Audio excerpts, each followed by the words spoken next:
This article is a clear reminder of how strong the opioid plague is still going in this country. It's been a lot of talk and rhetoric and articles, and nothing is still being done. Hospitals are clogged with patients struggling with opioids. This is an article that came out in the New York Times, August 21st, 2017. Trump this month declared the opioid plague a national emergency, a move intended to direct more funding and attention towards the crisis. Recent research on hospitalizations related to opioid use depicts a problem of increasing urgency.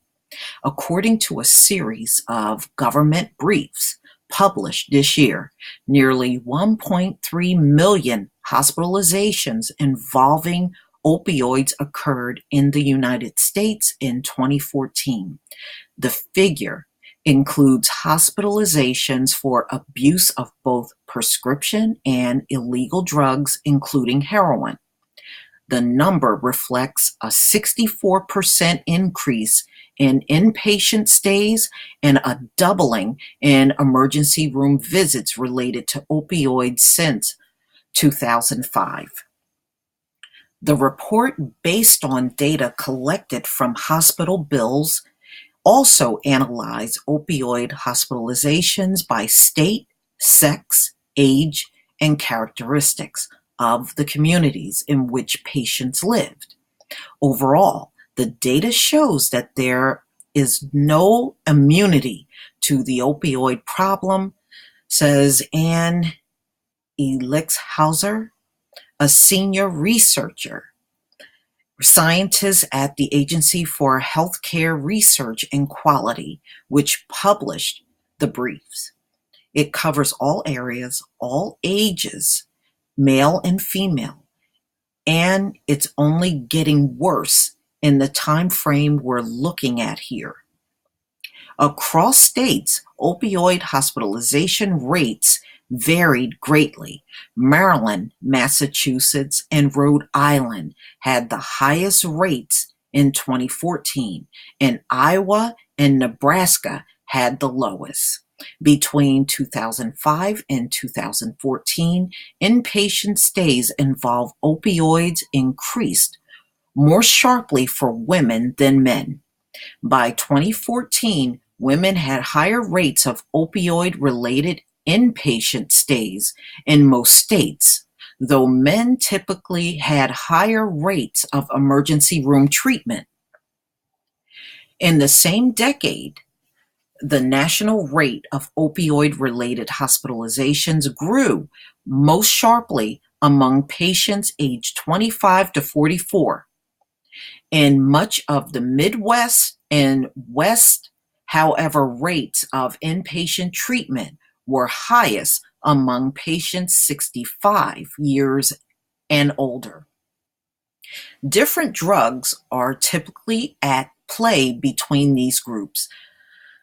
All right, the doctor said prescription drugs are more likely to play a larger role among older patients.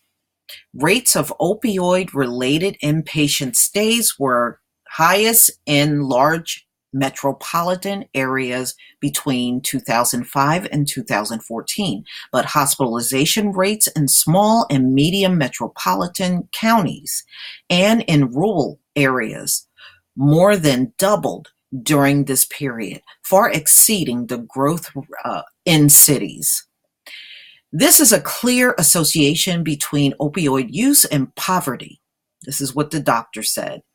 In most of the country in 2014, the highest opioid hospitalization rates were among patients living in the lowest income communities.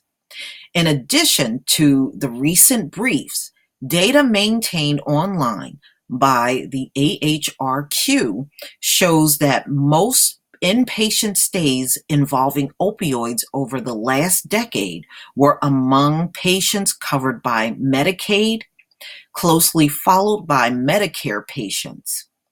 The data also show a steep increase in Medicaid-covered hospital stays and a decrease in uninsured stays by the Affordable Care Act went into effect in 2014. So the hospitals are overwhelmed with these people, but I'm not surprised because the hospital by me, the last time I was in the emergency room with my son, this was a few months ago, they said the weekends are so overwhelming between the people that are alcohol poisoned coming in and the ones that are strung out on drugs. They spend their entire time, especially the weekend, the time when people want to party the hardest, they spend all of their time overwhelmed with these junkies. And this is all over the country, so it's not really too surprising. But please tell me what you think, ladies and gentlemen. Please leave your comment and subscribe. And if you can donate to my channel, please do. Peace, family.